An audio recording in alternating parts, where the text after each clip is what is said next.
quarta-feira, 17 de julho de 1996. Um avião da Trans World Airlines se prepara para começar uma nova viagem, a ponto de decolar do Aeroporto Internacional John F. Kennedy, em New York.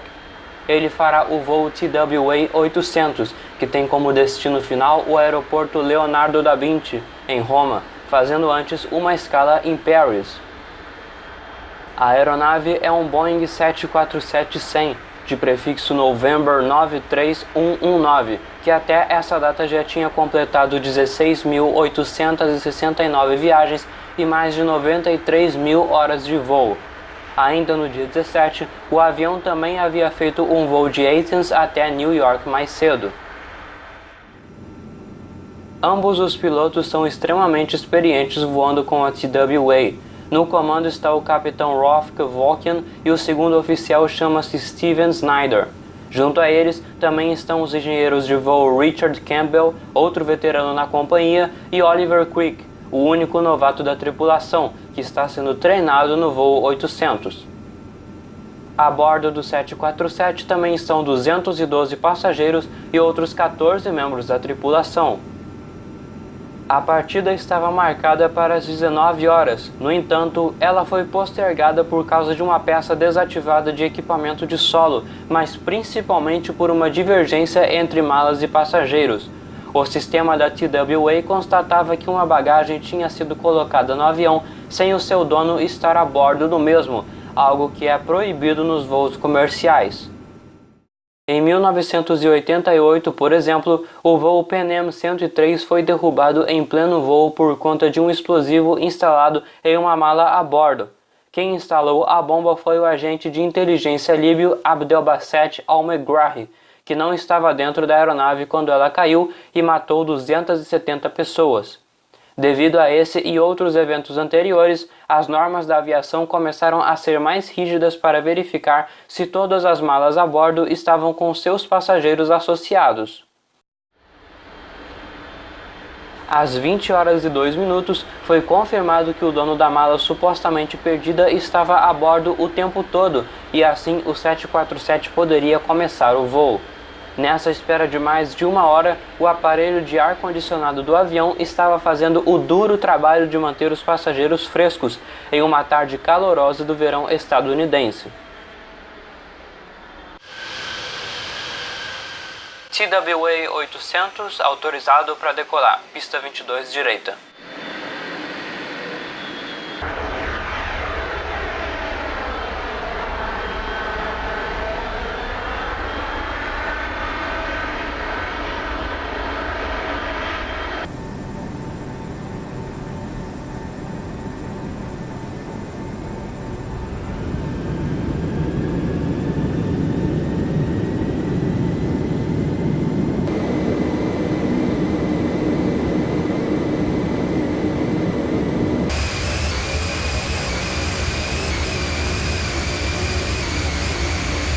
O 747 levanta voo de New York às 20 horas e 19 minutos.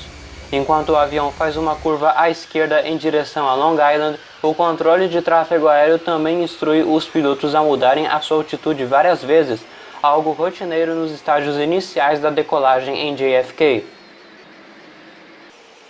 Às 8 horas e 30 minutos, a tripulação recebe instruções para subir o avião até 15.000 pés, ou 4.600 metros de altitude.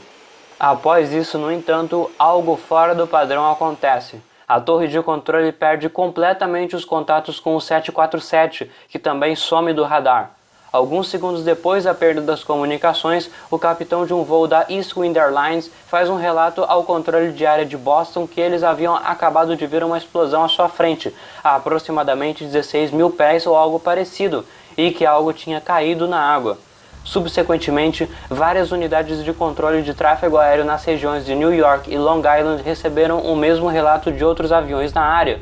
Vários barcos civis, militares e policiais chegaram ao local reportado e encontraram os restos do TWA-800 espalhados sobre a água. A busca por sobreviventes não conseguiu qualquer resultado, e ficou claro que todos os 230 ocupantes do 747 estavam mortos. Após algumas horas, a mídia mostrou os relatos de testemunhas em Long Island que conseguiram ver o avião caindo. Muitos disseram que viram uma grande bola de fogo caindo do céu, dando a entender que o desastre foi causado por uma explosão. Enquanto a equipe de investigadores da NTSB, especializada em desastres aéreos, investigava a tragédia, outra examinação também foi iniciada pelo FBI, que está mais acostumado com cenas de crimes menores e não tem tanta experiência relacionada a aviões. Com o histórico de terrorismo e o alto risco de ataques seguintes na época, foi dito inicialmente que a causa do desastre era provavelmente uma bomba a bordo ou algum míssil vindo do solo, e essa era a hipótese que o FBI sempre acreditou. Na investigação da NTSB, no entanto, os investigadores não encontraram qualquer indício de um explosivo, mas acharam fortes evidências de que a explosão teve origem no tanque de combustível central do avião, o que fez a investigação ir no sentido exatamente oposto à da outra agência. A NTSB decidiu se dar o imenso trabalho de reconstruir todo o 747, encaixando peça por peça em seu lugar para concretizar de vez sua hipótese. Descobriu-se que mesmo o combustível do avião não sendo inflamável, se ele fosse aquecido demais, se transformasse em vapor e se misturasse com oxigênio, isso sim poderia gerar uma explosão. Os investigadores concluíram que o sistema de ar-condicionado, funcionando em potência máxima antes da decolagem, sobreaqueceu o tanque central, elevando a temperatura acima do limite de segurança. Além disso, constatou-se que uma explosão dessa magnitude não poderia ser contida pela estrutura do tanque, gerando desastre. Para finalizar a explicação, a NTSB só precisava indicar a fonte de ignição, o elemento primordial para gerar o estouro. Mais de um ano após a tragédia, o gravador de voz do cockpit da aeronave foi revisto mais uma vez e foram encontradas as evidências para fechar a hipótese. Primeiramente, o capitão indica um comportamento anormal do indicador de fluxo de combustível no painel da aeronave, e também é possível identificar duas falhas no barulho de fundo da gravação no seu último segundo. Com isso, os investigadores concluíram que ocorreu um curto-circuito a bordo, proveniente de falhas na fiação do TWA-800. Os fios de alta e baixa voltagem foram instalados juntos e seu insulamento também estava em péssimo estado, o que fez com que a alta voltagem atingisse os fios de baixa e, ao chegar ao tanque, causasse uma explosão. Essa fiação é justamente a responsável pelo instrumento falho e pelo CVR. Como não foram recuperados todos os componentes e fiação da aeronave do mar, infelizmente não foi possível indicar precisamente onde estava a fonte da voltagem causadora do desastre.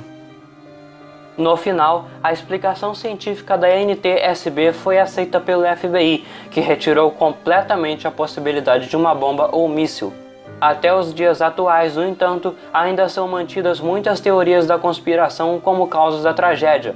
Além da ideia de um atentado terrorista, muitas pessoas também sustentam outras explicações, como o abatimento do 747 por um míssil de um navio da Marinha ou até o atingimento de um meteoro no avião, mas ainda assim, a hipótese da NTSB continua sendo a mais aceita.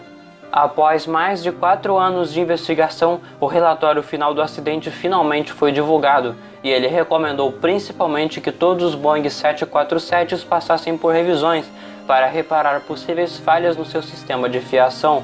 Também foi recomendada a instalação de insulação entre o tanque de combustível da aeronave e o sistema de ar-condicionado, para evitar sobreaquecimento. Por causa de problemas financeiros, a Trans World Airlines encerrou suas atividades em 2001, quando foi comprada pela AMR Corporation, na época dona da American Airlines.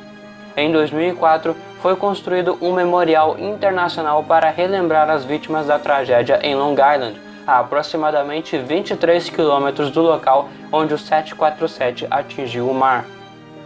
A construção inclui bandeiras das 13 nacionalidades dos ocupantes do avião, assim como um granito onde está escrito o nome de todas as vítimas e a ilustração de uma onda liberando 230 gaivotas marinhas, que lembram as 230 pessoas a bordo do TWA-800.